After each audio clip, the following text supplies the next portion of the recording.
ایک شخص حضرت عثمان کے پاس آیا. میں صحابی کی بات بتا رہا ہوں, یہ میں بتانے کی کوشش کر رہا ہوں جب قرآن اور حدیث آ گئی تو صحابہ اپنے مقدمے واپس لے رہے ہیں, اپنے جملے واپس لے رہے ہیں, اپنی باتیں واپس لے رہے ہیں. تو صحابہ سے بڑھ کر بزرگ اور کون ہو سکتا ہے؟ صحابہ سے بڑھ کر بااعتماد کون ہو سکتا ہے؟ اور صحابہ سے بڑھ کر یقین کس پر کیا جا سکتا ہے؟ ان سے بڑھ کر آئیڈیل اور نمونہ کون ہو سکتا ہے؟ آئیے ایک چیز اور عثمان غنی کے تعلق سے بتا دوں. ایک شخص ان کے پاس مسئلہ لے کر آتا ہے, کہتا ہے امیر المومنین ایک گڑبڑ ہو گئی. کہا کیا ہوا؟ کہا میری شادی کو 6 مہینے ہوئے. حضرت عثمان نے جذبات میں آ کے کہہ دیا اللہ برکت دے. ارے برکت دے, پہلے سنیے تو کیا ہوا. کہا کیا ہوا؟ کہ شادی کے 6 مہینے کے بعد میری بیوی نے بچہ پیدا کر دیا. کیا 6 مہینے کے بعد بچہ پیدا ہوتا ہے؟ حضرت عثمان کو مسئلہ معلوم نہیں تھا. حضرت عثمان غنی نے کہہ دیا نہیں, 6 مہینے کے بعد بچہ نہیں, تمہاری عورت زانی اور بدچلن ہے, غلط ہے. تو اس نے کہا یہی تو میں پوچھنے آیا ہوں, اس بچے کو میں اپنا بچہ مانوں؟ کا نہیں, وہ بچہ تمہارا نہیں ہے.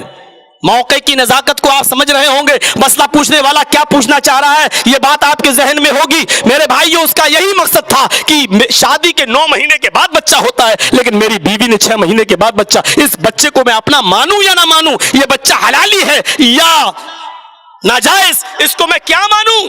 حضرت عثمان نے کہہ دیا بچہ ناجائز, اور سونے پہ سہاگا. یہ دیکھیے کہ صبح جمعہ تھا, دوسرے دن حضرت عثمان غنی نے منبر کے اوپر کھڑے ہو کر خطبے میں اس عورت کو سنسار کرنے کا حکم بھی دے دیا.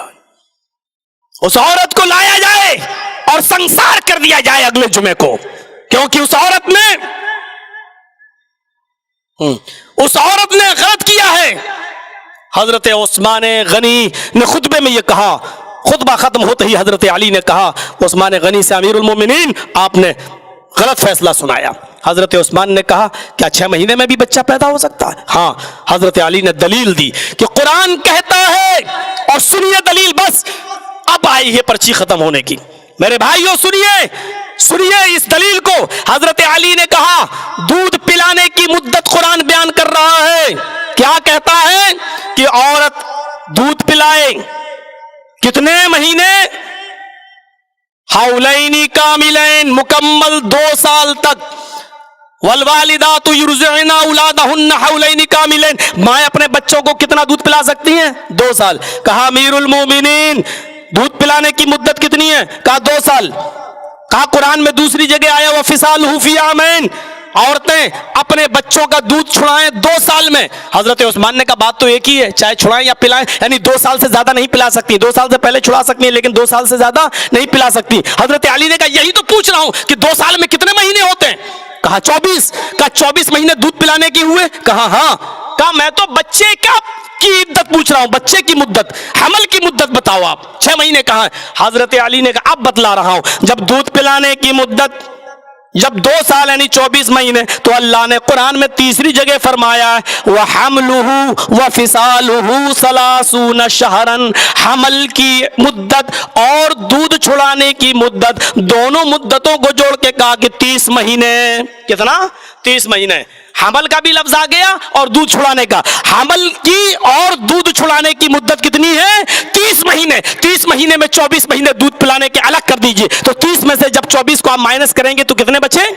6. فرمایا یہ حمل کی اقل مدت قرآن نے پیش کیا. حضرت عثمان دوبارہ منبر پر کھڑے ہوئے اور کیا کہتے ہیں؟ اگر آج علی نہ ہوتے تو عثمان قاتل ہو جاتا, آج علی نہ ہوتے تو عثمان ایک عورت کے قتل کا, ایک عورت کے خون کا ذمہ دار ہو جاتا. آج علی نے وقت پر آ کر قرآن کی آیت پیش کر کے مجھے قتل کرنے سے اور خون کرنے سے بچا لیا. جاؤ, وہ بچہ حلال ہے اور وہ بیوی تمہاری ہے. شادی کے 6 مہینے کے بعد بھی بچہ پیدا ہو سکتا ہے. قرآن اور حدیث آ جانے کے بعد جب صحابہ کی نہیں چلی تو مولوی جرجیس, مولوی فلاں کی کیسے چل سکتی ہے؟ اتنی سی بات تھی میرے پیارے ساتھیوں. اس دعوت سلف کو آپ یہاں سے یادگار بنا کر نکلیں.